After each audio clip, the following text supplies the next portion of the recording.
All right, then I just started recording the meeting. And so the format will be, I'll speak for what, 45 minutes or something, and then you'll just offer some challenges to my account, and then there'll be a Q&A for everyone to take part in. Is that the sort of format? Yeah, that's like, we're going to follow the standard format. I'll try to keep my comments quite short. And normally what happens in these meetings, it's just like, we set 90 minutes, so 45 minutes talk, 45 minutes discussion. Yeah. But often it goes like, like we leave some 5-10 minutes. There could be some extra if you're okay with that. Yeah, I'm fine. Do you have any other things that are scheduled that we should know? No, I can run on after the 90 minutes, no problem, if there's the interest there. My next meeting is at 11:15 or 11:30, which is 7:30 in your part of the world, I think. No, we're not going to go that long. No. There's no need. All right. So, the last time, the last meeting, the last Zoom meeting, we went on for quite a bit more. And actually, these Zoom meetings, just at the beginning of this week, there was a meeting in the department. We had a civilization roundtable with Peter van den Weer and a couple of other people. It just, Zoom meetings are nice, but it's not a substitute for the real thing. It's like it made me realize a vigorous discussion in a single room with lots of people, especially when the discussion is lively. There is no substitute for that. You can't have it on Zoom. That's very, very true. Yeah. All right, I think already 50 people and probably more people will join in. I say, let's just get going. Let me introduce you and then you can take the floor. Well, welcome everyone to this talk by Dr. Gareth Dale. Dr. Dale is a leading political economist, a reader in political economy at Brunel University. He's someone who is a prolific writer who has written on a great number of topics, including East German Revolution of 1989, green growth, various topics in the history of ideas, in the history of economic ideas. But many of you would probably be familiar with his work on Karl Polanyi. I'm sure a lot of people attending this talk have either seen or read these books by Gareth. Karl Polanyi, Life on the Left, an intellectual biography of Karl Polanyi, and Reconstructing Karl Polanyi, which was published roughly around the same time with this intellectual biography. Gareth has also written in 2010 or 2011, Karl Polanyi, The Limits of the Market. I believe that was his earlier take on Karl Polanyi. And I cannot praise these works. I cannot overpraise these works, especially the intellectual biography of Karl Polanyi, which has filled, in my opinion, such an important gap on Polanyi scholarship. I remember when I first went to Karl Polanyi archives in 2011 or 2012, I was talking to the people at the archive and I was asking, well, who comes here? Who did the real work on Karl Polanyi using the archives? And the name that I got consistently with a lot of praise was, of course, Gareth's name. And that work led to these important works, definitive works on Karl Polanyi, which really raised the intellectual standards and the depth of understanding on Karl Polanyi's work. Today, Gareth will be talking about economic growth and perhaps alternatives to economic growth. I'm sure it's going to be a fairly interesting talk. We will run it as in a standard format. Gareth will be talking for 40-45 minutes. Then I'll offer some brief comments on his presentation, and then we will open the floor for questions and comments from the audience. So without further ado, let me leave the floor to Dr. Dale. All right. Well, thank you very much, Kurtuluş, for the very, very kind introduction and for inviting me to this meeting. I look forward to hearing from you later and to the discussion as well. I'm going to start by sharing my screen. I hope this will work. Can you see the slides here? Or are they obscure? No, you can. Okay. So I'm going to speak a little bit on economic growth, and in particular the ideology of economic growth, or if you like, the growth paradigm. And then I'll turn to look at critiques of growth. And finally, I'll look at prospects for growth in the coming period and what it means for the for the environmental crisis. So let's start by looking at the history of economic growth. When did it begin? I always think is an interesting question to ask. When did economic growth begin? My answer to that is it's a modern invention. That doesn't mean that no growth in any conception occurred in previous history. Of course it did, especially extensive growth and some productivity growth too, as technological innovations occurred in the ancient world. And there were some elements of growth ideology and policy oriented to growth as well. Let's look at a few. Let's go back to, I'll just give you a few examples. Mauryan India, around about 500 before the Common Era. We have this wonderful document by Kautilya, an advisor to the ruler, the Arthashastra, in which he is advising the ruler on how to behave, as we would understand it today, how to engage economically, but also in all sorts of other ways, ethically and geopolitically as well. And the advice given includes advice on what we would understand as growing the economy. The ruler should encourage the expansion of trade, encourage mining and manufacturers, organize the building of highways, set up local markets. These sorts of recommendations are in that book. So that's one example from ancient times. Or take another example, the Roman Empire. In the time, for example, of Julius Caesar, you can reconstruct data for economic growth in the province of Italia, the central province there. And it was pretty significant at some times. Or take a third example from closer to your homes. Well, many of you anyway, those of you in China. The inexhaustible storehouses of the Buddhist monasteries of Tang Dynasty China. The three levels movement in particular grabs my attention because the monasteries appeared to be host to a remarkable process of capital accumulation, it could seem. The inexhaustible storehouses. What was inexhaustible about them? Well, their wealth. This referred to the monastery's financial assets, which were continually being loaned out for interest.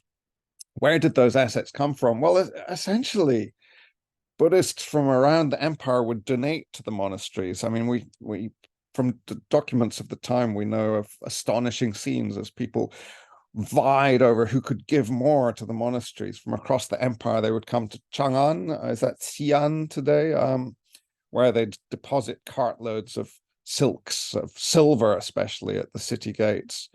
And the monasteries could operate as hubs of capital accumulation, loaning out money loaning out silver, and gaining interest. So they're just a few little examples for discussion. Examples of ancient economic growth in the ancient world, or pre-modern world, I should say, where there were some quite impressive growth spurts in particular phases. But in none of these examples do we see consistent long-term productivity growth. And in none of them do we see anything remotely like the growth paradigm or the economic growth ideology that we know today. In ancient Rome, for example, the growth spurts could be impressive, but the most impressive of them was in the province of Italia, which I mentioned. Why there? Well, this is a function of empire, of the war machine. Most of the slaves and the loot from imperial expansion in the wars were brought back to the imperial core, to Rome, to Italia, where they could stimulate urbanization and trade and the building of monuments and so on. Or take the Indian example, the projects that are mentioned in the Arthashastra.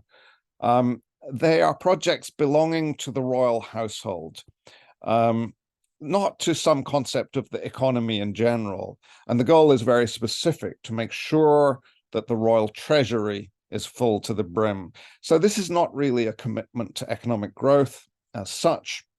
It's not a kind of ideology that permeated the population at large. It was specific to the royal household. And also, it was not an ideology or a set of policies related to growth which connected to a linear conception of human progress, as in the modern growth paradigm. Instead, the depiction of history, as usually throughout most of the pre-modern world, history was conceived of as cyclical. Kingdoms come, kingdoms go, they undulate through different phases, decline, stability, advance, and so on ad infinitum. Or in the monasteries of Tang China, I mean, some historians have seen these as early examples of a form of capitalism with the accumulation drive, the imperative of growth, of constant expansion. But I don't really buy that. This was basically a religious economy of gift giving. The basis of it was tithing, the giving of donations to the monasteries, which were indeed then directed to ends which included accumulation and gaining interest on loans, but also very much to charitable works and to the functioning of the religious establishments themselves. So this was an economy geared around the redistribution and circulation of goods through the monasteries, not an actual dynamic of accumulation or growth. So why was growth absent in pre-modern times? Basically, because economic life was not subject to a systemic compulsion to accumulate. But beyond that, growth could not be really measured or identified. There wasn't a conception of the economy, a sphere separate from the rest of social relations that could be measured and is capable of growing. Now, there was one pre-modern thinker who did, in my view, come pretty close to seeing economic growth in the way that we see it today, and that was Ibn Khaldun. He gave this brief analysis of, looking at tendencies of population growth and its economic effects. Greater population, more labor available, greater craftsmanship to increase the production of luxuries included. And the multiplier effects that we see then. I mean, he was a pre-Keynesian in a sense, Ibn Khaldun. In aggregate, as population increases, then wealth increases, and this introduces a multiplier effect, which is a very, sharp, insightful growth analytic.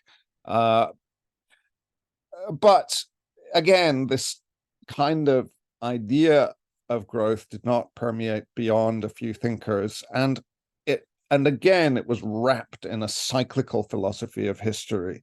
This was not the growth ideology that we know and love today. So, if not in the time of Ibn Khaldun, when did the growth paradigm and the growth imperative come into being? Some scholars say the mid-20th century. This was the time of empires coming to an end. This was the time of econometrics, of Keynes, of Simon Kuznets, of the invention of GDP, of total war. And so all of these aspects, all of these factors came together, so some would argue, to enable GDP to come to the fore as the goal of government policy. Suddenly there were clearly defined national economies, which empires had not been, but nation states can be. These can be configured or visualized as the vehicles of growth. Suddenly there was a way of measuring growth accurately with GDP. And there was a perceived need to plan resource allocation, to find a way out of the Great Depression, to go to war, to mobilize for war above all. Now, this way of conceiving of the origins of economic growth is not at all baseless. I think it's a very interesting argument, and there's a lot in it. It's certainly fair to say that the concepts of national economy and growth really took off at this time. But I think the key juncture, the originating moment, came much, much earlier. I think economic growth was invented in Northwest Europe in the mid-17th century, basically here in England. Sorry, I've just lost a slide there. Now, it wasn't invented by individuals, of course, but if anyone could claim to be its inventors, it was the early English mercantilist economists and a couple of French ones as well. People like John Locke, William Petty, Josiah Child, Nicholas Barbon, and Dudley North. You see, before these figures, there was no real concept of the economy, and there was no way of measuring growth. All of this was the product of colonial capitalism. You see, with capitalism arising in Northwest Europe at this time, 17th century, you see a gear change in productivity growth, but also growth beginning to become ideology. With capitalism, you witnessed the extension of markets based on wage labor, products circulating through markets.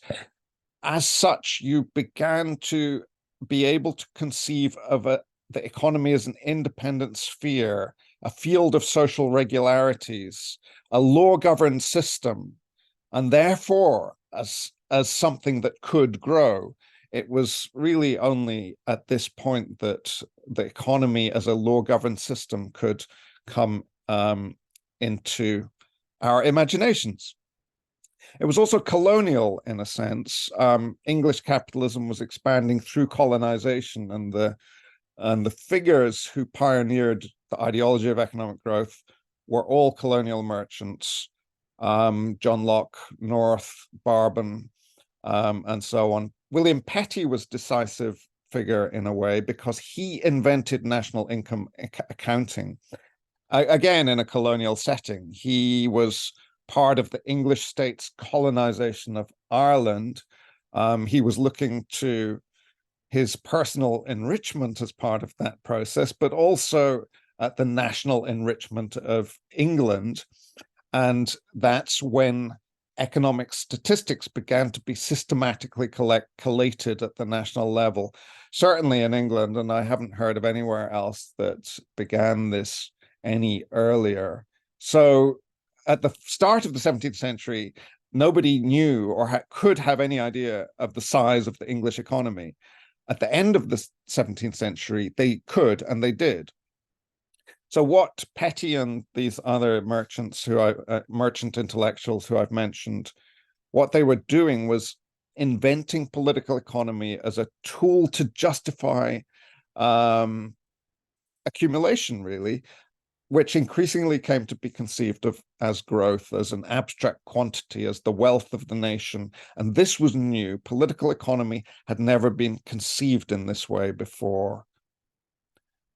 And as this new way of thinking about the economy took hold, the use of the word growth became transformed as well.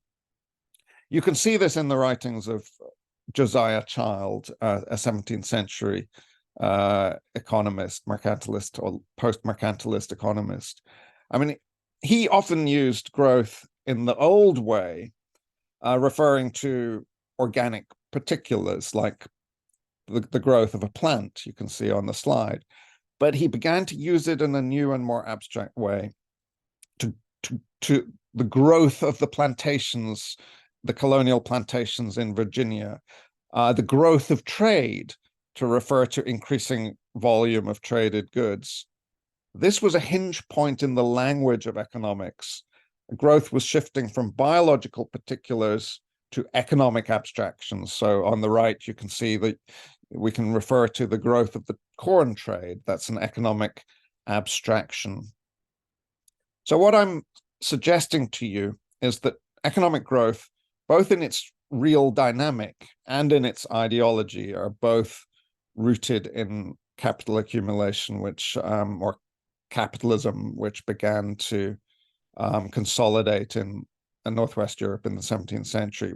In capitalism, you see, firms are systemically driven to accumulate. So the system is driven to expand value. And if that is not happening, there is a crisis. And in terms of ideology, growth began to emerge alongside nationalism as a major means of ideological mystification, of the presentation of particular interests as the general interest of society as a whole. And this is crucial to the hegemonic project of the capitalist class. Growth, you see, naturalizes and therefore justifies the prevailing social order, the social hierarchy. And even its symbolism is very revealing in this regard. You know, if you discuss the economic through biological analogy, this of growth, this implies a continuity, that things change gradually. It implies a kind of unity. It's the social whole that grows. So in capitalism, the goal of production is accumulation. It's profit. It's a system of exploitation. But if that is how the system appeared to us, it would have no appeal. It would have no magnetism, no legitimacy. It would stand naked and brutal as a system of enriching and empowering the already rich and powerful on the backs of the rest of us. But if accumulation is presented as growth, it smells a whole lot prettier. So when I'm talking of ideology here, I don't mean a system of ideas that simply is in the heads of governments, of policymakers, who apply it to the world. Some people have been talking about economic growth and growthism, what they call growthism in this sense. In this idea, the world is governed by the policies of states, which are driven by particular ideologies, in this case, the religion of GDP. And they argue that if GDP, therefore, were switched to one of the alternatives, like the Happy Planet Index or the Human Development Index and so on, if that were to occur, then the world would change on its axis. In my conception, I don't think much would actually change, because I don't think GDP really is a force that structures the world economy. GDP is simply the expression of capitalism, a mode of production based on wage labor. Its GDP is a survey of economic activity from the perspective of exchange value, or of legally transacted exchange value, if you prefer. In other words, GDP is not really an active actor in the world economy. It's simply holding a mirror to the form of value of capitalist society. It isn't defining capitalist society. The goal of capitalist society is the competitive accumulation of capital. And so the accounting principles that govern it are those at the level of competing capitals, usually firms, sometimes state enterprises, and so on. Their expansion is not the result of their governments aiming to expand GDP. Their expansion is simply driven by competition to increase their turnover, develop new products, increase profits, and so on. So when I use the term ideology, it's in a specific way. It's to describe how the particular interests of a social group come to be represented as the general interest in a way that naturalizes power relations, justifies the existing order. And when economic activity is presented as growth, the actions of businesses carry the aura, the gloss of the common welfare. Their profitability comes to appear as the condition for the satisfaction of all our welfare. And ultimately, that appearance is made possible because most of the world, including our own conditions of work and life, most of the world is owned by competing capitals. And growth is the perfect term, as I said earlier. Its roots are in the words for flourishing, for becoming green, actually, even. Its connotations are continuity, unity, and so on, as I mentioned. Economic growth is even defined very often in a way that makes it synonymous with the common good. Here's an example that we find in Wikipedia and in Fox News in America. Economic growth is the capacity of the economy to satisfy our wants for goods and services. Therefore, to be a critic of growth is to be a critic of the citizens and their wants and their services, their wants for goods and services, sorry. Right, earlier on, I summarized why I think growth is an invention of the 17th century, but it only really rose to its full height in the 20th century, and I'd like to say a little bit on how that happened. One of the key moments was the conversion of the socialist movement to economic growth. Arthur Lewis, do you know Arthur Lewis, the economist and Nobel Prize winner? He pointed this out very clearly. Growth, he said, had no part, or only a small part, or no part in the socialist ideas of the 19th century. No significant part before before the 1920s even. What happened in the 1920s? Well,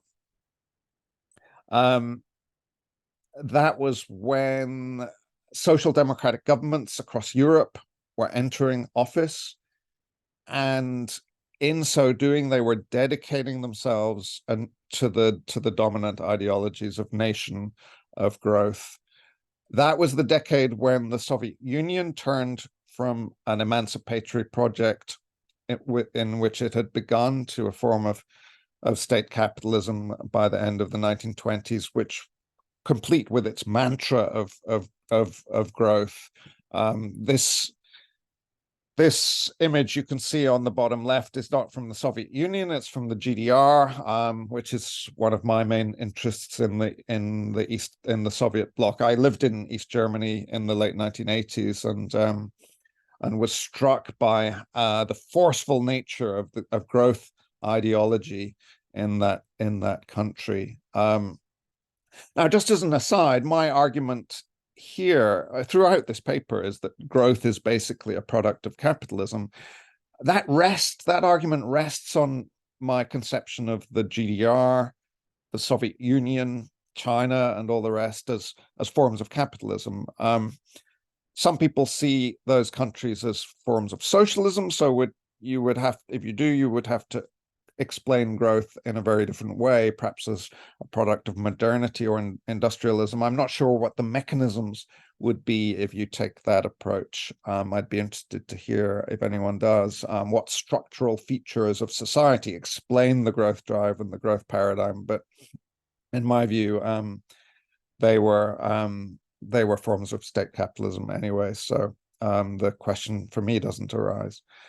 But to return to the story, after the Second World War, raising growth rates became the universal ideal.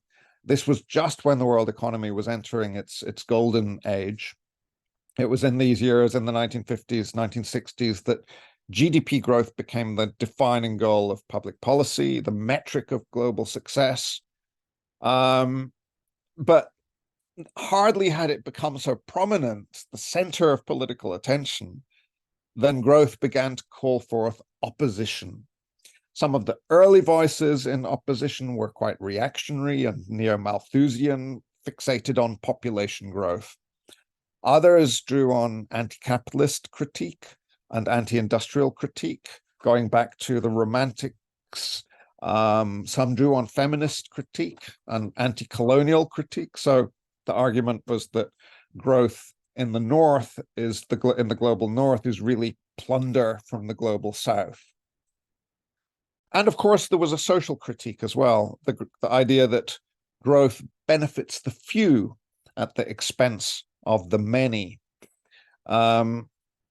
This slide you can see is from America in the 1930s.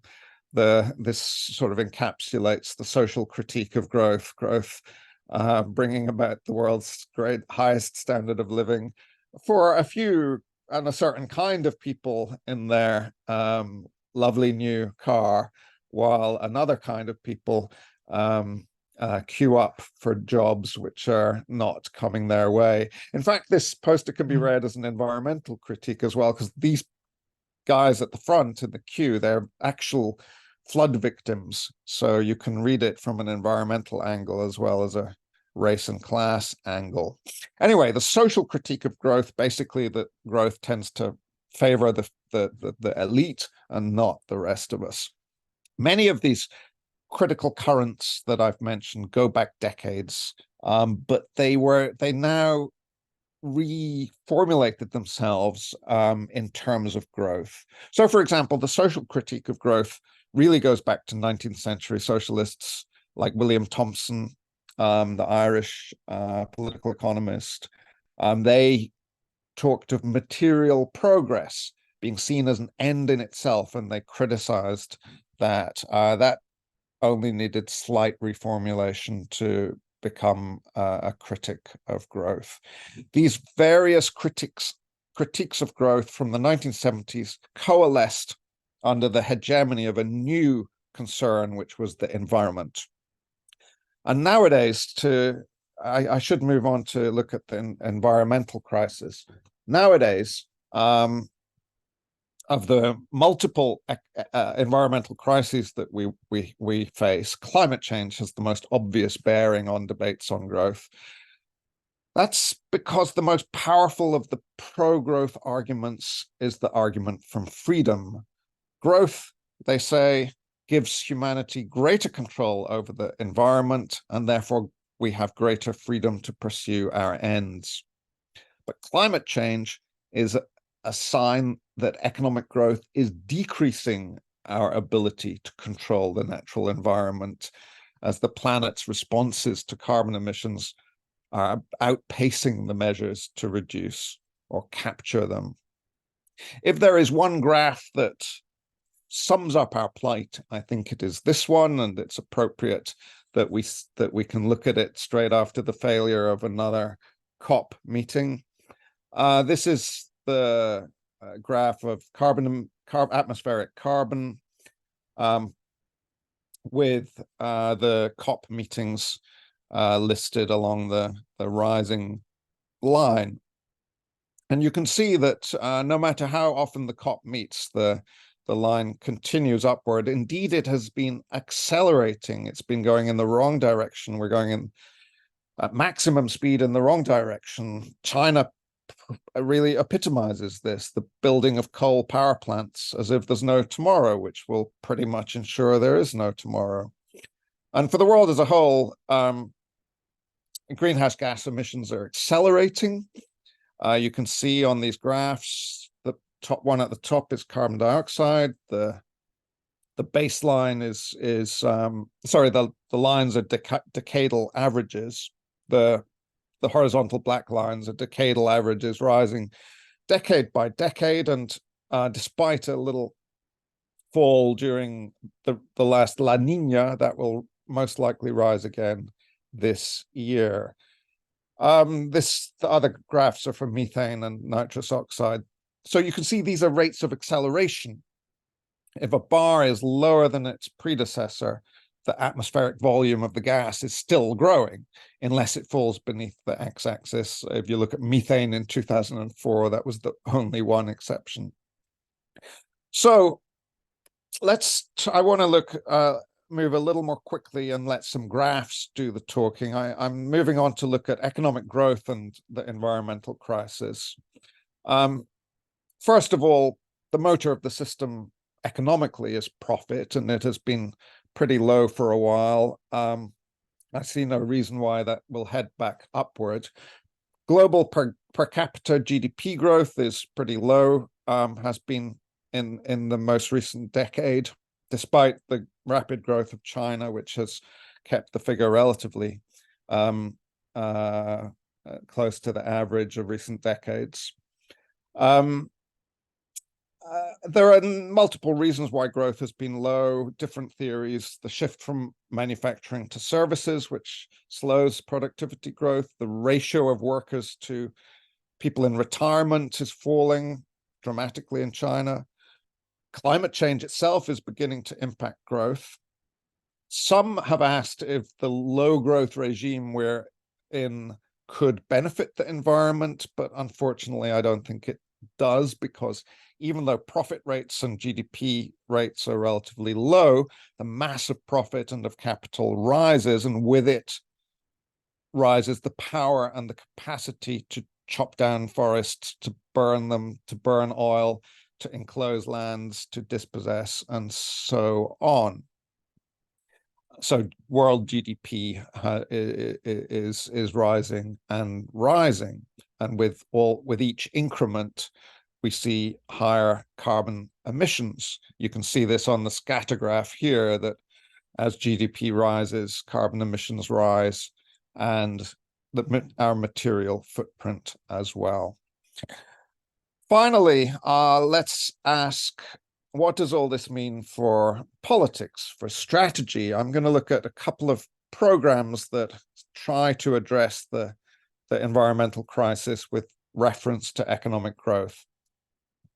The dominant position by far is the argument for green growth. It's the subject of a book that I co-edited a few years, 5 or 10 years ago, which Kurtuluş mentioned. And this idea took off in East Asia above all. It goes back to the 2000s, especially the end of the decade when we witnessed the global financial crisis. And some countries, such as South Korea, responded to the crisis in a kind of green Keynesian way. So the government borrowed money to invest in green initiatives. And the idea was the economy can grow out of this terrible crisis, and it can grow greener as well. And it was at this point that the idea spread among the big institutions of global power. Some of them, such as the OECD, showed a particular interest in Korea. They set up new headquarters there. The United Nations selected Korea's new green city of Songdo, which is there on the left of the screen. It was the UN's center for its new Green Climate Fund. By the way, I looked up Songdo online at the time, and here was its website. You can, it's typical green growth image, the glittering skyscrapers growing up from the green grass. But then if you looked, I looked at the left on this website and wondered,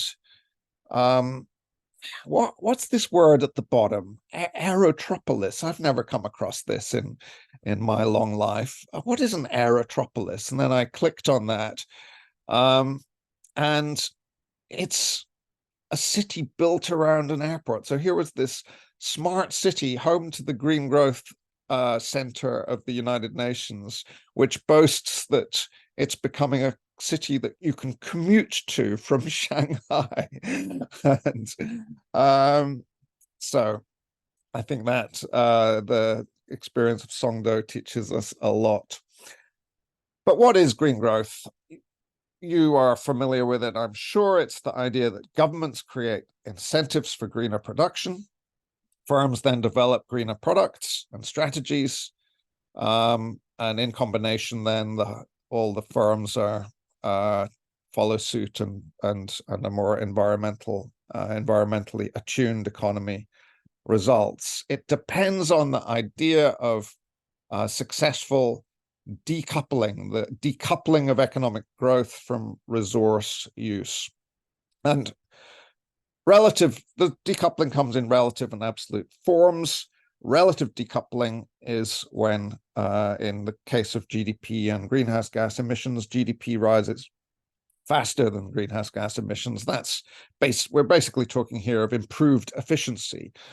But as you see from the graph, despite GDP rising faster than emissions are still rising.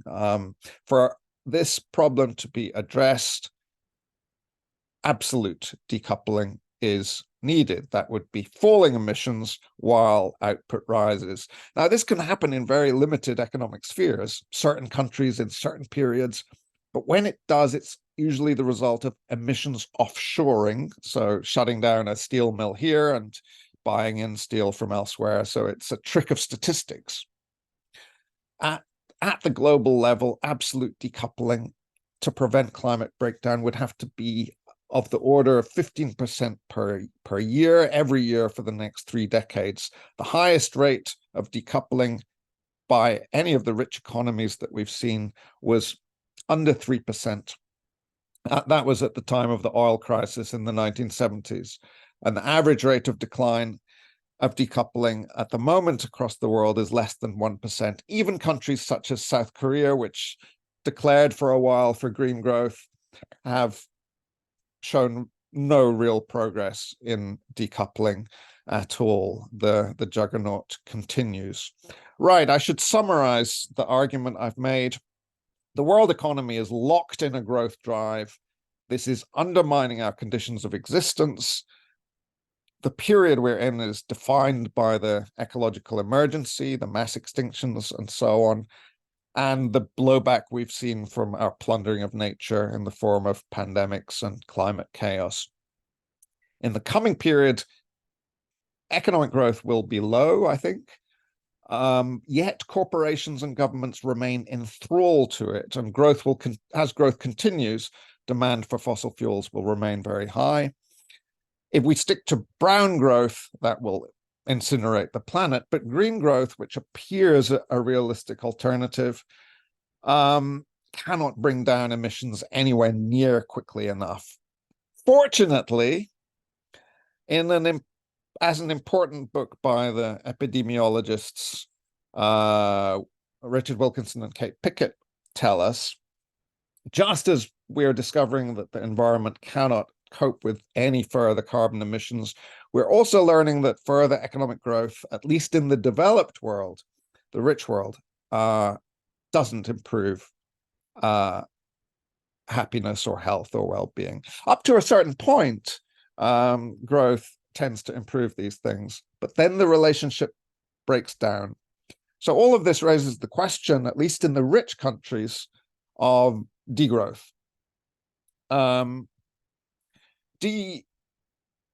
What does degrowth mean? I'll finish on this point. Well, decarbonization of the economy can only be achieved with much, much lower energy and material throughput. So we need to stop cutting down forests for the sake of the climate. We need to stop industrial agriculture, aviation, reduce working hours. This doesn't need to lead to austerity. You can invest in public goods, improve public transport. The slogan of the degrowthers is public luxury, private sufficiency.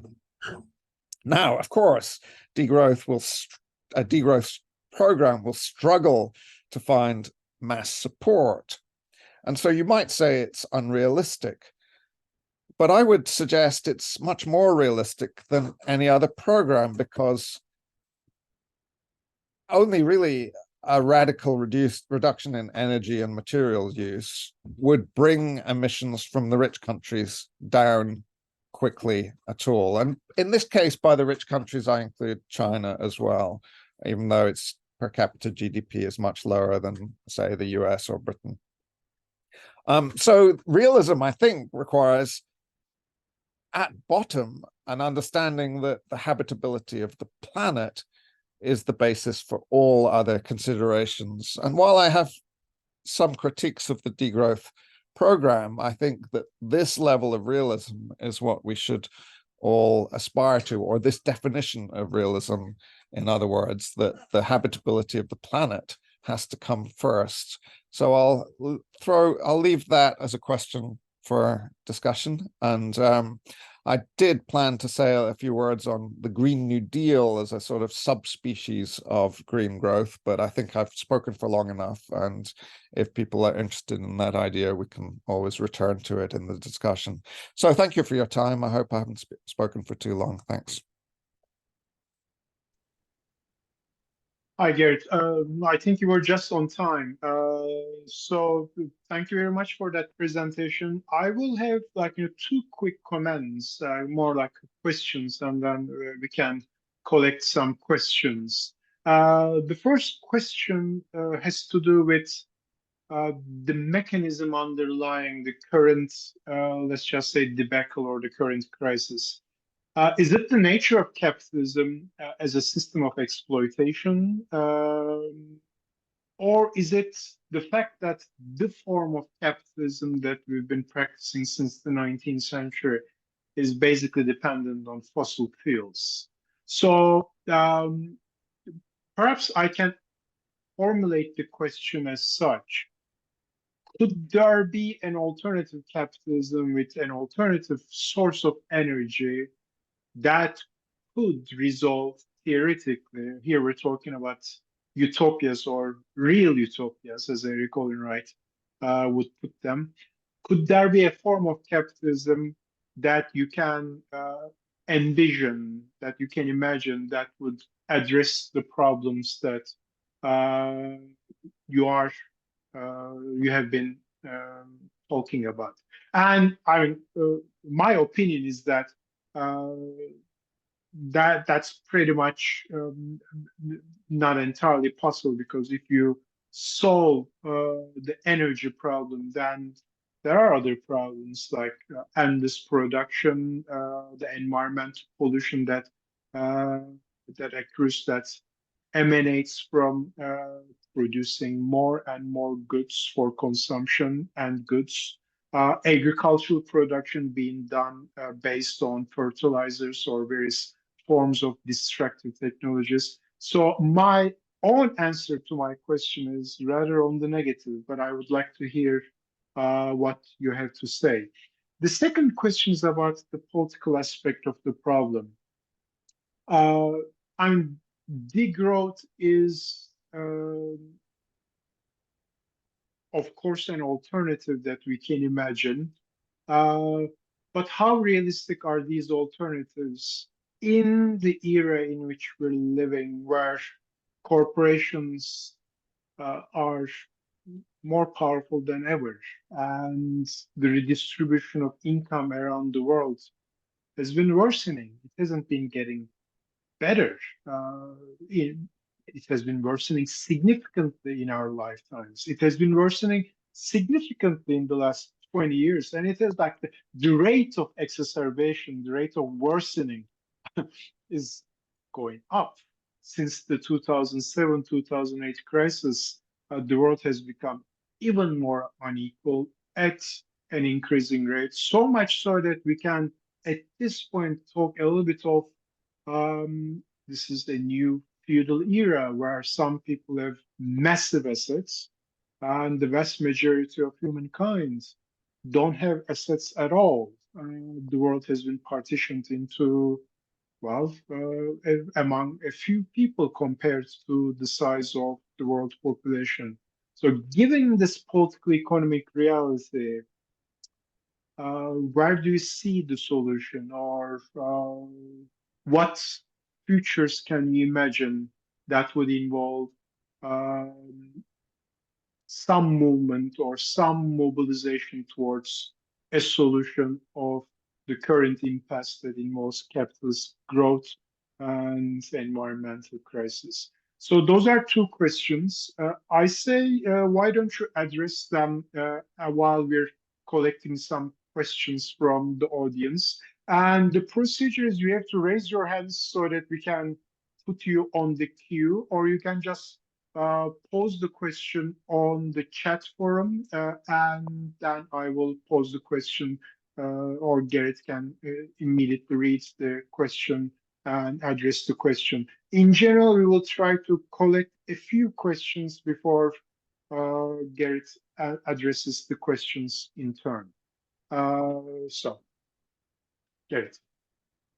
Okay, well, thanks very much, Kurtuluş, for those questions, which really get to the heart of the case that I've been making, and they're challenging questions. The first one, yeah, I would agree with you very much that even if we could solve the energy and emissions problem, there would be other problems that arise basically because capitalism in any form is structurally geared to fashioning nature as a free resource as an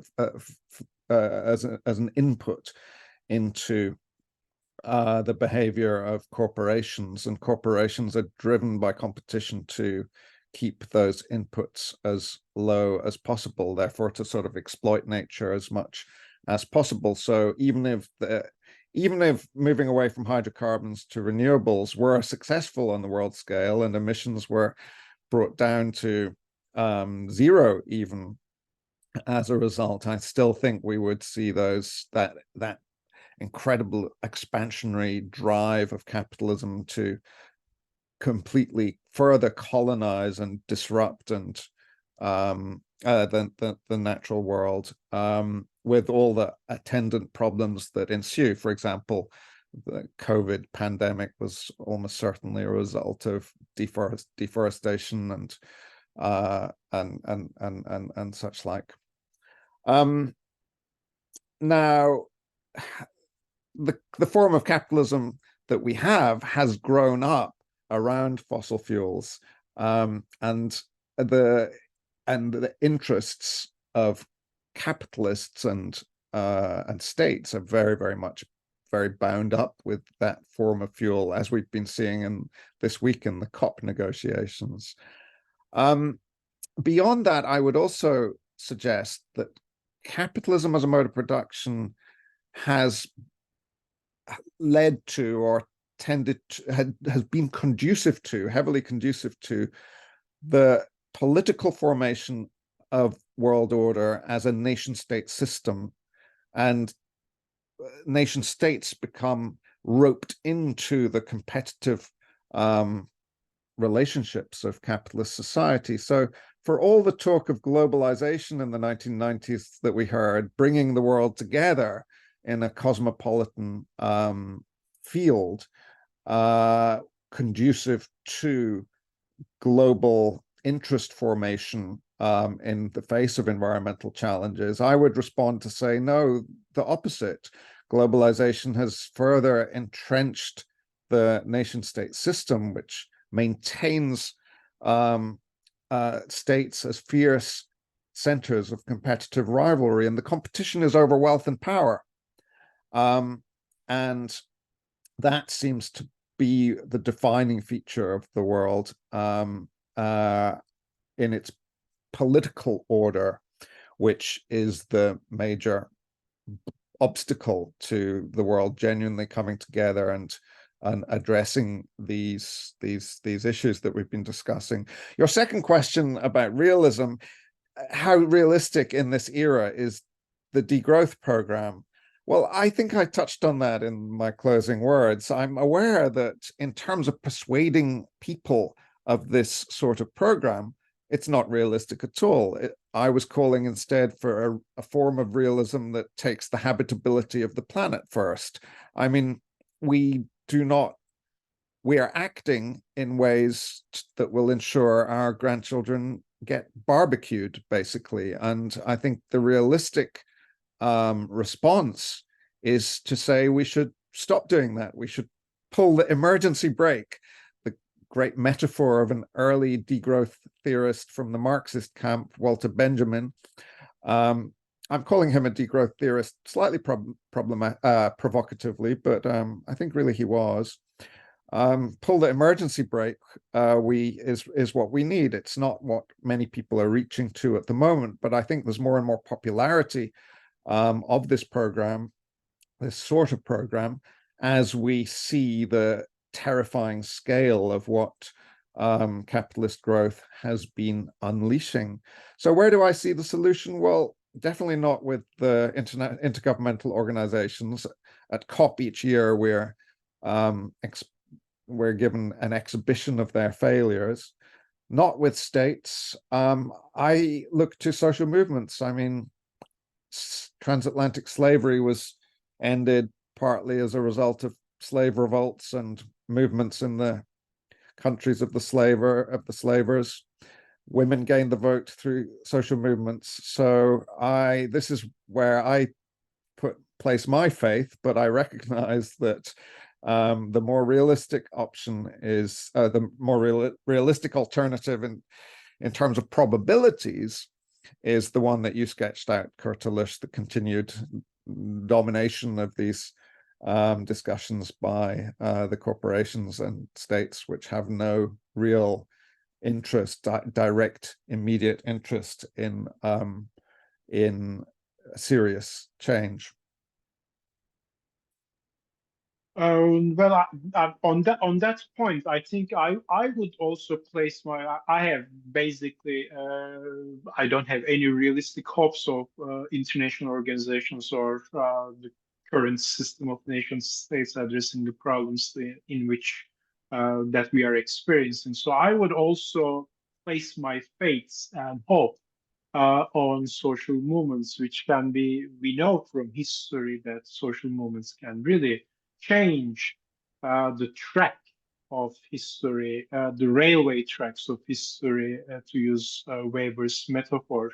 So I think, like, the placing the faith and hope on social movements and doing something in that regard by participating in social movements on that raise issues on the environment is, like, perhaps the more realistic choice here. Before I forget, let me also, like, throw something that you can think about as we get some questions here, Gareth. And that question is, what do you think about, that's something for you to ponder, and you can address it at the end of this talk. What do you think about the world population going into a fast decline after 2060, 2070? Because the decline, everyone at least predicts that the decline will be quite rapid and quite dramatic. So we're looking into, by 2150, by many projections, we're looking into a world population that is around 2-3 billion people instead of, after shooting to 10 billion, it's going to come down by most estimates to 3 billion, 2 billion. Perhaps you can address that at a certain point as well. So, Gareth, I leave it to you. There are 2 questions on the chat forum. You can address them directly yourself, and then we can, why don't you address these 2 questions, and then we have already some other, why don't you address the first 2 questions by Kevin and Shenai, and then there's a question by Lee Bowen, and then I will give Luis Guilherme Nobrega Amorim an opportunity to ask a question. Okay, thanks, Kurtuluş. So I'm just looking at the chat only just now. I should have prepared a bit better and looked at it as it was happening. Yinpin, Chen Yinpin asks asks various questions really. In reading Marx, does Marx pay attention to growth per se? I argue that he does. I've written a Gareth, sorry, perhaps you received the question directly, I presume, because we cannot see it. So perhaps you wanna utter the question so that we know the question as well, because I don't think that question was posed on the chat forum. Oh, I'm sorry. Yes, it was directly to me. Sorry. I hope I can read it out, if that's all right. Yes, I'm glad you enjoyed the talk, Yinpin. Can I elaborate a bit more on why growth became a common ideology in the mid-20th century, both in capitalist and socialist countries? Secondly, on Marx didn't pay attention to growth per se, but socialists then in the 1920s shifted and became the greatest enthusiasts for growth. The question is basically asking those 2 points. Well, firstly, on capitalist and socialist countries, I think all countries in the mid-20th century were capitalist. In my understanding of capitalism, was basically wage labor plus competitive accumulation. Whether the capitals are private or state-owned, I think the effect is basically the same. And the law of value, in my view, gets mediated through geopolitics, through in a capitalist world, through international military competition as well as economic competition. Why in the mid-20th century? Well, essentially, this was the period of decolonization and of the globalization of capitalism throughout the increasingly post-colonial world. So you had more and more nation states forming and forging a new ideology in the process. And in the global south, for example, colonies winning their political liberation from the colonial powers then had to, if they were all had been constituted as capitalist class societies already, what ideology do they look to? Well, basically the core ideologies of capitalist society, nation and economic growth. So that's the mid-20th century. On Karl Marx, I've written on this. I think Karl Marx, the language in English and German, which is my only other language really, the language of growth didn't exist in the 19th century when Marx was writing, but other terms for basically the same thing did. Material progress, for example, in English was used a lot. And I think in Marx's writings, you can find a pretty clear critique of the growth imperative and the growth and growth ideology. So yeah, I think it's there, but Marxism already for example, in the German SPD in the late 1890s was part of one of the influences on these political parties, but others were much more what we would now understand as social democratic, Lassalle in the German case, or the Katheder Sozialisten, the socialists of the chair. And they were much more, they were infusing into the social democratic project the sort of mainstream ideas of bourgeois society, which included a great faith in technological progress, that this will filter through to the masses, that economic growth will bring about a greater, more and more powerful working class, which will vote socialists into power. Then when that happened, what we saw was rather than the working class steering society in a new direction through the political parties it voted into power, those political parties became integrated into the capitalist system and began to faithfully reproduce its ideologies. Second question is from Kevin, which you can all see in your chat boxes. Its intrinsic attractiveness to human individuals, or a matter of manipulation of powerful elites. Yeah, I think the point I would make here is, as I mentioned in my paper, you know, the world is owned by capital, essentially by competing capitals. All major property forms are owned by capitalist forces, which are systemically geared to compete. And as such, the world's population are in a very weak position and are reliant for their daily lives, for their social reproduction, on the success of the capitals, for the firms, the businesses for which they work. So there's a sort of basic that basic dispossession of the world's people, and the concentration of economic power in the hands of the corporations means that the terrain for growth ideology is extremely tilted towards the corporations, and so people will tend to understand growth as being in their interests. And of course, in all the successful ideologies, there's a major grain of truth, and in growth ideology, its exponents can of course point to elements of human progress which they will package as the consequence of growth, and therefore as a reason for continuing the growth imperative and growth ideology. Finally,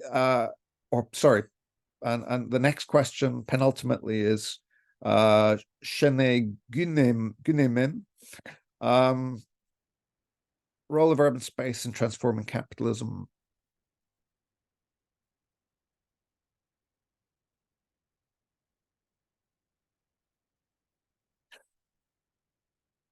My opinion on urban space in growth and degrowth perspectives, that's an interesting and another huge question.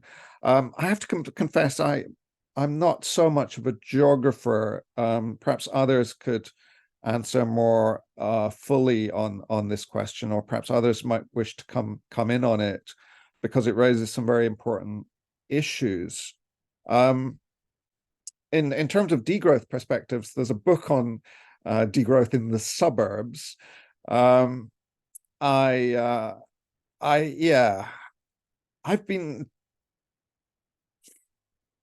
going to have to think about that one and come back to it. I think it raises some very interesting issues, but I think it's sensible. I don't have an immediate response. Finally, Lee Bowen, the adoption of GDP in the US and China. How interesting. To what extent is the growth paradigm a product of the expansion of state bureaucracy along with capitalist accumulation? Yeah, I mean, in my understanding, states are very much incorporated into and form the central defining and obviously law-giving moments within the capitalist mode of production. I don't see capitalism as an economic space and states and bureaucracies as a political space. I see the two as an integrated whole. And what extent, you ask, is the growth paradigm a product of expansion of state bureaucracy? I think it's both. For me, it has to be both. I mentioned the mid-century period of war economies, which helped to elevate GDP growth as the core key strategies for states. I mean, there you see state bureaucracies muscling into what had traditionally been regarded as the territory of the capitalist firms, and the state bureaucracies were saying, look, Great Depression, we need to get out of this somehow. It's leading to social crisis and geopolitical crisis.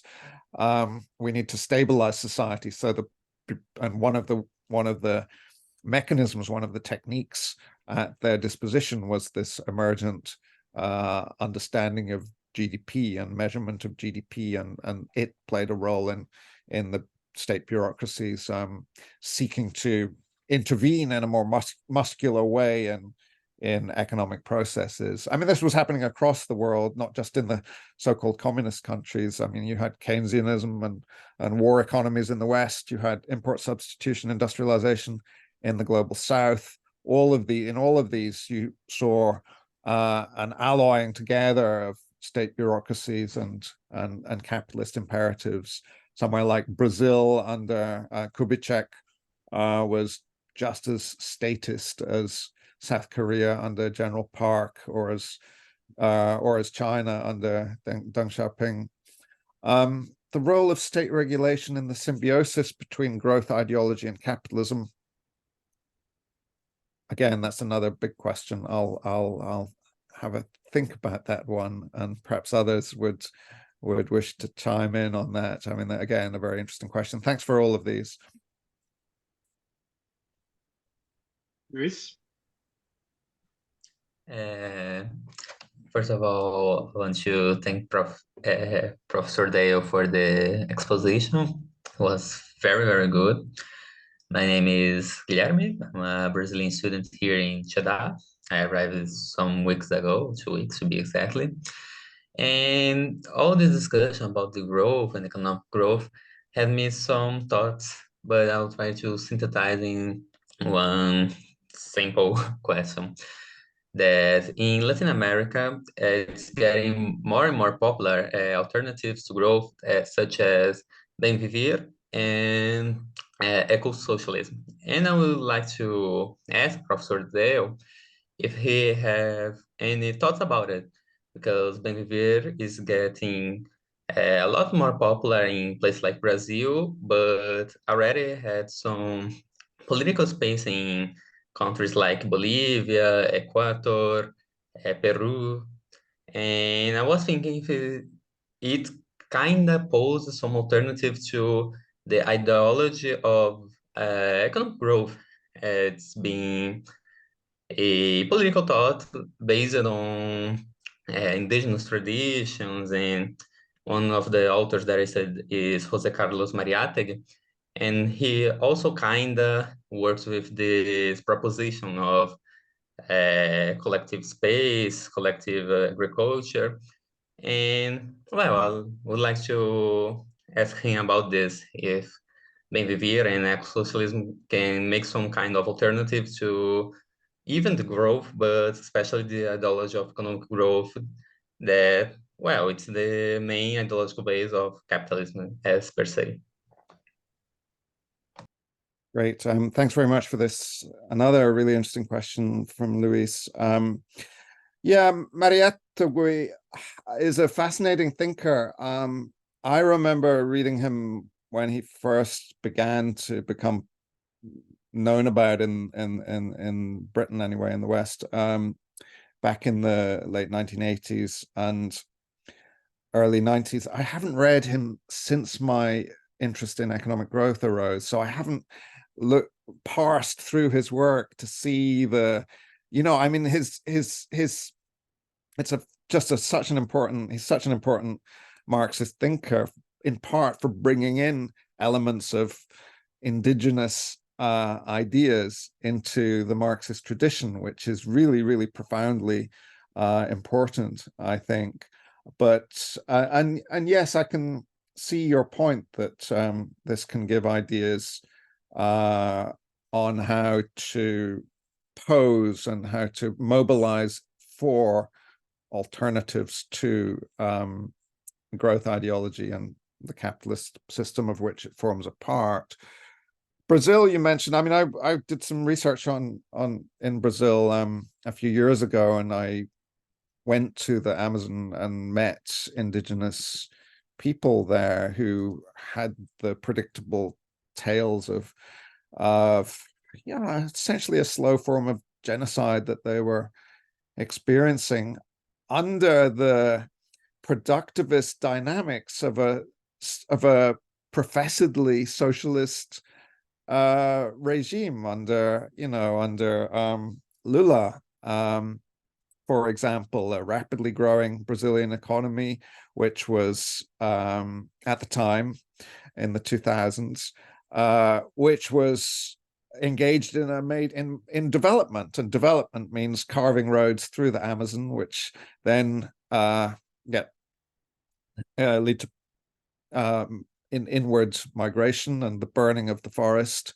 The alliance of the Lula administration with the big world agribusinesses, Cargill and so on, setting up across that region, and just the amount of deforestation and ecological destruction was just really awful to see. Although, of course, not nearly as bad under the Lula administration as under the Bolsonaro one that followed, which just accelerated these problems enormously.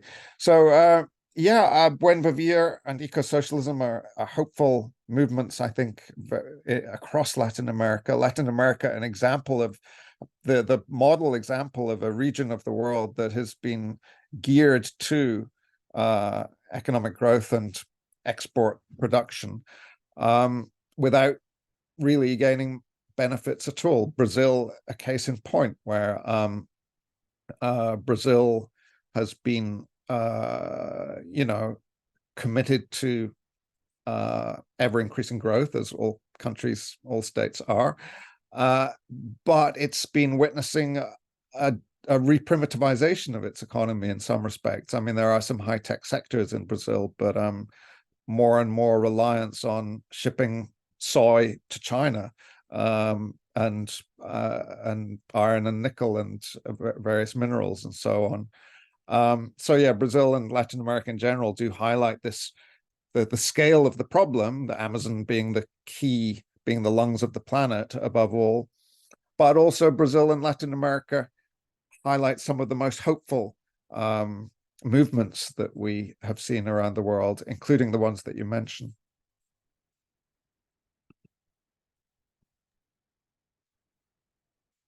Gareth, while we're collecting other questions, perhaps you can address the issue of population drop. That's the first issue that I would like you to address in the meantime.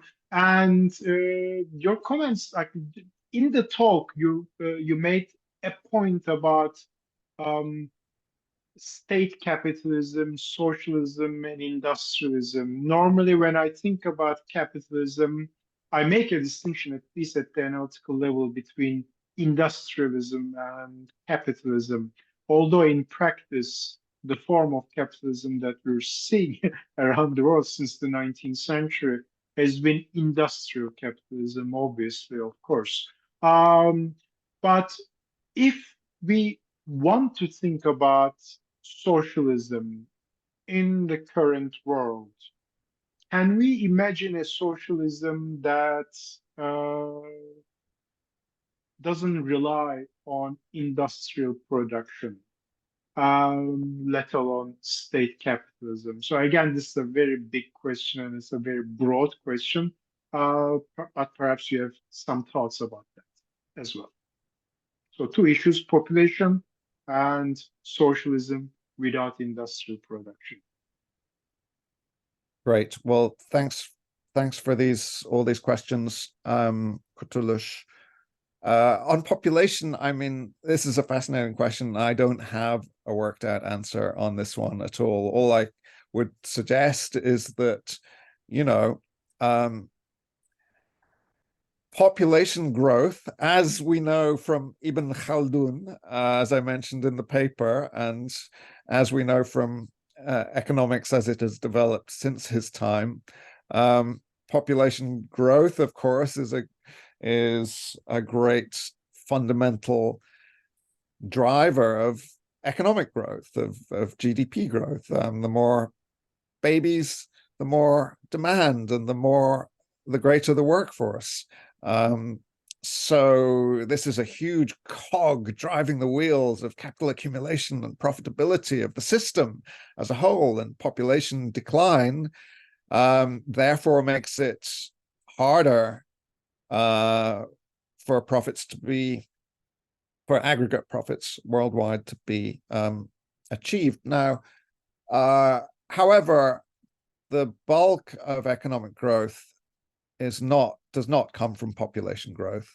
So the economic growth imperative will be able to survive this inflection point after 2060 if the other fundamental bases of the system continue. And, ecological catastrophes, I think, that we'll see more and more of in the course of this century will increasingly raise question marks over that.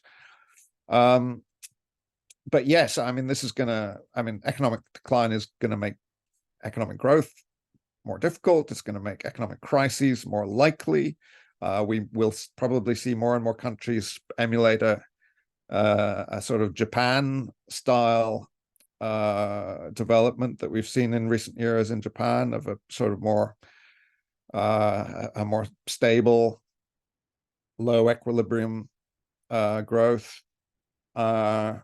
would be my guess. But there are so many unknowns between here and the 2060s that it would be rash to try to predict anything.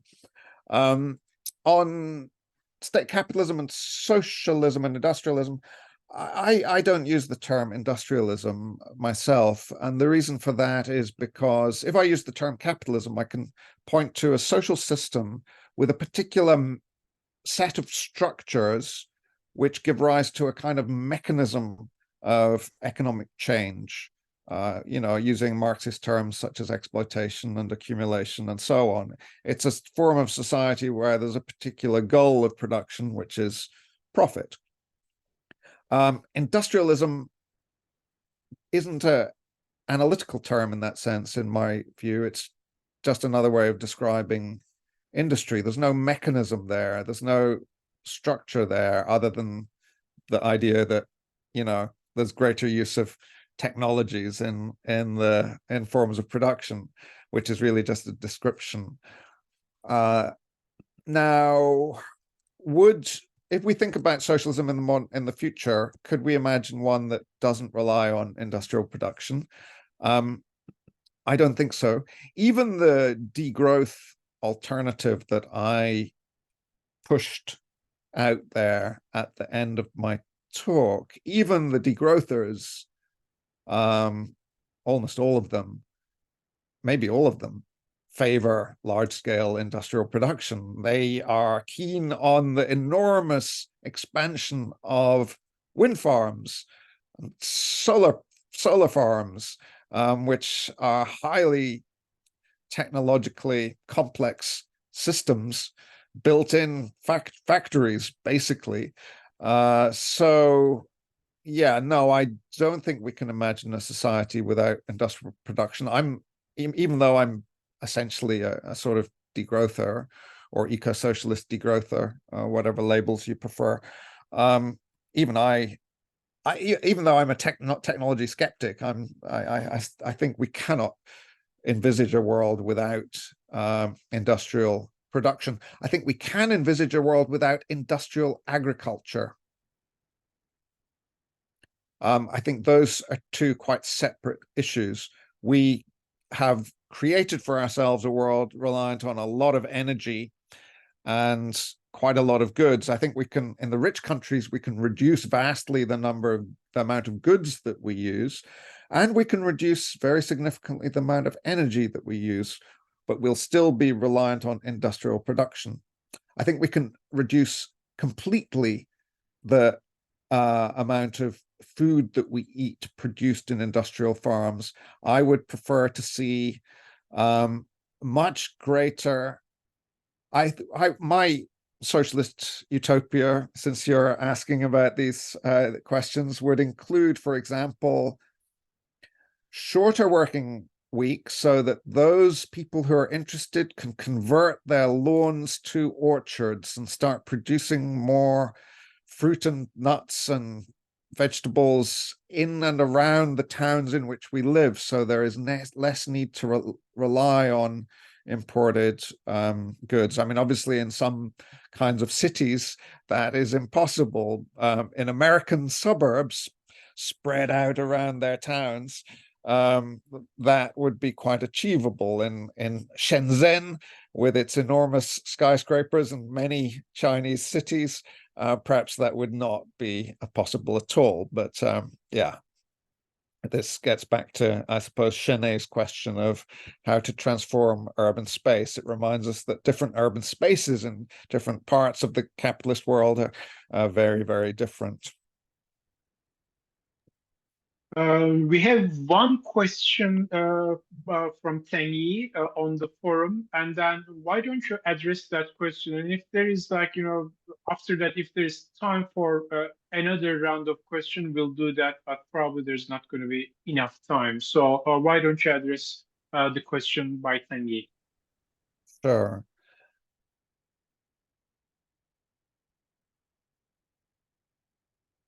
All right. The question from Chanyi is very relevant to my sort of more scholarly interests. So I mean, I have my activist interests in my terror at the environmental crisis and my thoughts on political programs, and then my more scholarly interests are those in the origins of growth ideology.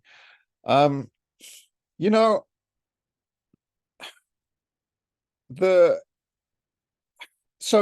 what I identify in terms of the origins of growth ideology is that it really began in England and northern France in the 17th century, as I laid out in the talk. I am aware that I'm not actually English, but I live here. I'm British. I'm aware that it might seem very Anglo-centric to focus on my country as the originator of this ideology. I'm a critic of this ideology, so it's not a patriotic Anglocentrism. I've given this talk a lot, or something. I think I first gave it in Shanghai University 10 years ago or something, but this idea of the growth paradigm I've talked about with lots of people around the world, and nobody yet has really come up with an alternative source of growth ideology or an alternative date that is convincing. But I would be very interested to hear if there was one. The emergence and transformation of state market, I'm not quite sure what you mean. National markets, maybe. And later the global market. The colonial origins and colonial market practices. Well, what strikes me about all the mercantilist and post-mercantilist economists, by post-mercantilist, we can really talk proto-liberal economists, people like Dudley North and Nicholas Barbon and John Locke. Almost all of them, or maybe all of them, worked for the East India Company, Britain's major colonial trading company, or England's, sorry, at the time,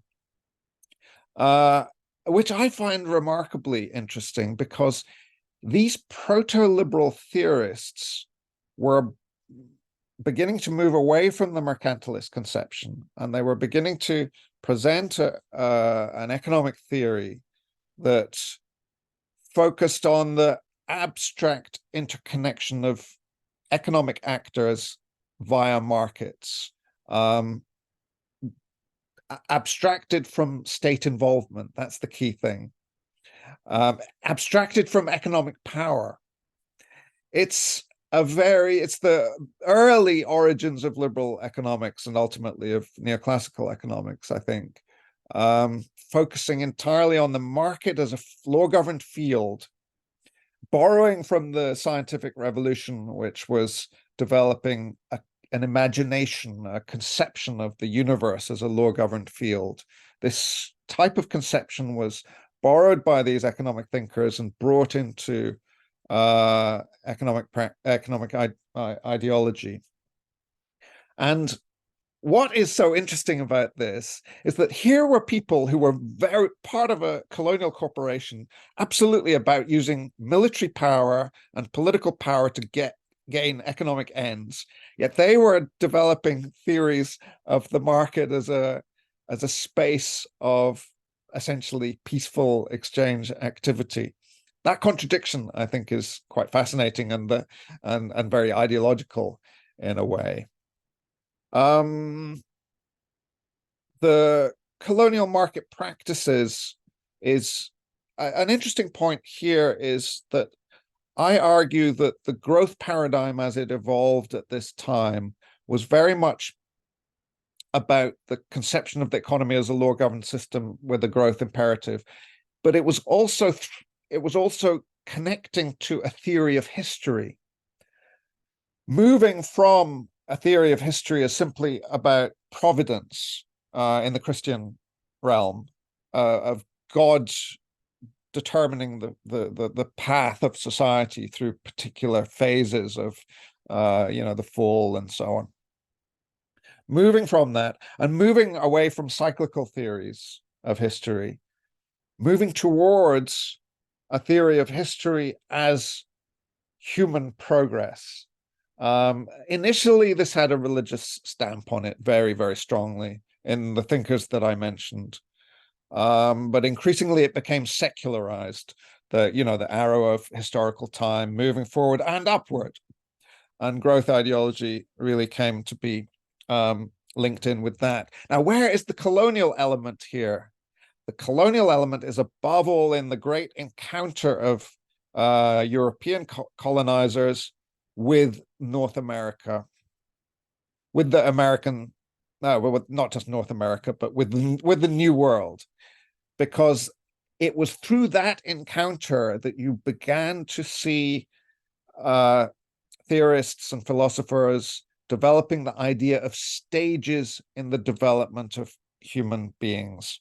The idea that Native Americans occupied one stage, and that these stages could be defined economically, the stage of pastoralism, agriculture, industry, and then finally, for Adam Smith, the commercial society, or capitalism as we would call it, which is the telos of history in a sense, of this stages theory of history. And so this idea of economic progress from an early period of history to the current utopia of capitalism began to be developed in the 16th century following the encounter with the New World. That's another part of the colonial element. There's a whole lot more on this colonial connection that I've written about in a paper. Gosh, I can't even remember the name of it. I'll put it in the chat just in case you're interested, because if you want to follow up, that you could look for some more detail in that paper. I think I've answered your question for long enough, though. Thank you. Well, Gareth, actually, I mean, I myself would place the beginning of growth ideology, of course, like as Marx does in theories of surplus value to a certain extent, with the idea of surplus, and William Petty is, of course, the crucial figure there. So I don't think you're on the wrong path. I don't think there's an alternative to the sketch, to the sketch of historical ideas, the evolution of these ideas that you presented. I don't think there's an alternative to that, pretty much. And the interesting thing is that I think the colonial connection is very important. We hosted here, I believe, last year, David Wengrow, and he talked about the dawn of everything, of course, and the stages theory and the encounter with North America, which was, of course, crucial. Of course, they are not approaching Graeber and Wengrow. They are not approaching the issue from by posing a problem, by posing a research question on economic growth. But I think what the historical arguments that they present are very pertinent to the questions that you are posing about the origins of economic growth. And yet another person who has written on the colonial connection, although not on terms that you will probably that are that conducive to what you're doing, is Emily Erickson, who published a book at Yale Sociology, who published a book on Dutch East India Company, Dutch India Company, and how these theorists, the practitioners, the people who were active in these companies were also connected to the developing, economic thought as we know it. Right, we have one more question. Actually, we don't have time, but if anyone is burning with a very quick question, we can allow. Otherwise, we're just going to wrap up. If you have a burning question, now is the time to ask it.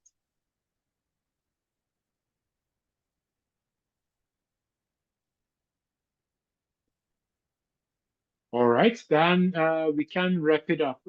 Thank you, Gareth, for this wonderful talk and for the opportunity to engage you on matters pertaining to economic growth as an ideology and alternatives to it. Thanks, everyone. More than 60, 70 people who attended the talk from very remote places, actually, around the world. So I thank Professor Dale again for his presentation and for accepting my invitation to give a talk at Zhejiang University, a talk that is sponsored jointly with Zonguldak Bülent Ecevit University. So on that note, I will end the meeting. Thanks everyone for attending this talk. Thank you so much.